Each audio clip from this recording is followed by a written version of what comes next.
The way in which the ancient people viewed the world is entirely different from what we people view the world.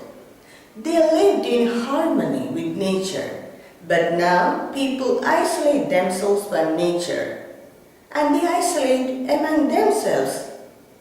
We disturb the nature for our own personal gains.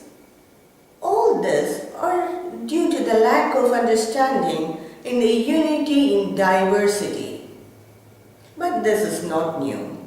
It existed some time back itself. It started some time back itself, some 2500 years back. At that time, the ritualistic part of the Veda were given more importance. Materialistic gain was given more importance than the philosophical part of the Veda. There's nothing wrong in going after material wealth. Of course, we all need wealth to live a decent life. But the thing is, if we completely ignore the philosophical part, then we do not understand the life itself. We completely misinterpret life. Some 2000 years back, the problem was people were more ritualistic and they completely misinterpreted the philosophical part of the Veda. They used Veda for their own convenience. So all these were prevalent some 2500 years back itself. At that time, around that time, in 788 Common Era, in a small town in the state of Kerala of South India, Sri Adi Sankaracharya was born. His parents were Aryamba and Shivaguru. He was a prodigy. At the age of 16, under the Guru Sri Guru Govinda Bhagavad Pada, he mastered the Vedas. After completing his formal education in Veda, he traveled the length and breadth of the country. And he was so shocked to understand or see Veda were misinterpreted, especially the philosophical part of the Veda were misinterpreted. There was no place for Vedanta or Advaita philosophy, which is the essence of the Veda. So he was very worried, shocked, irritated. So he began to teach Vedanta, that is the Advaita philosophy, to the common man. He advocated the Kevala Advaita philosophy. That is, only Brahman exists and the rest are all illusion. The rest of the world may be real, but it is not the reality.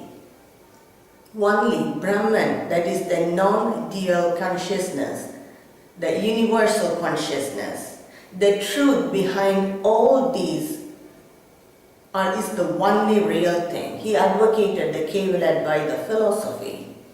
He reached the common people, mingled with common people, and taught them this philosophy. Probably he was the first guru who brought this philosophy, this profound philosophy, out of the forest. It is not that there were no Advaita philosophy gurus before him. Even his own guru, Guru Govinda Bhagavad Pada, he was Advaita philosophy guru. His guru, Gaudapada, he was also Advaita philosophy guru. And his guru, Ajadipada, he was also a Advaita philosophy guru. But those gurus, they isolated themselves from the common people. Whoever approached them in the forest, they thought this profound philosophy for them. They never mingled with common people. But Sri Adi Sankaracharya, he mingled with common people and taught them this profound philosophy. He conducted many social debates. He taught this philosophy to whoever approached him with interest. And not only that, Sri Adi Sankaracharya was a scholar. He wrote commentaries on Bhagavad Gita, Upanishads, and Brahma Sutra. In that time, there was a practice prevalent in that time that if you want to establish a philosophy, then you have to write commentaries for these three texts. Because these three texts were considered as prasthana trayi, the pillars of Vedanta, that is Bhagavad Gita, Upanishads and Brahma Sutra. They were the pillars of Vedanta. So whoever wants to establish a philosophy, they want to write commentaries on it. If you want to establish Advaita philosophy, then they have to write commentaries on these three based on the Advaita philosophy. So as Adi Sankaracharya wanted to establish Advaita philosophy, so he wrote commentaries for all these three texts, prasthana trayi, based on his philosophy, that is Advaita philosophy. And more than that, he wrote many personal works. He wrote many slokas and hymns based on the divine principle of the Brahman and the formless Brahman, both. There are many, more than 18. To name some important works, there were Tattva Bodha, Manisha Panchaka, Nirvana Sataka, Bhaja Govindam, Saundarya Lahari, Shivananda Lahari, and many more. Viveka Chudamani, that's a very beautiful work of Adi Sankaracharya. So all these he wrote in a very short period of time.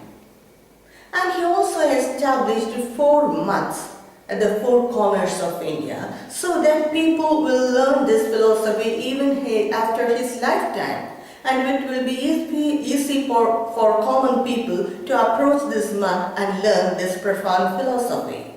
He established the Adi Shankara Math in the northern part of India, that is in Kedarnath.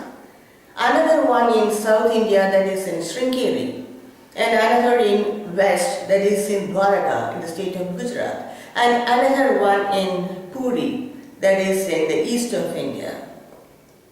So he established these 4 months, and people are learning this profound philosophy even today through these months. He lived only for 32 years. All these years he worked only to establish Advaita philosophy. You cannot separate Adi Sankaracharya from Advaita philosophy. He brought this philosophy to common man and established this philosophy, especially in the time when Advaita philosophy was in turmoil. Each year of his life, the 32 years of his life, was a blessing for humanity. That's about Adi Sankaracharya. Thank you.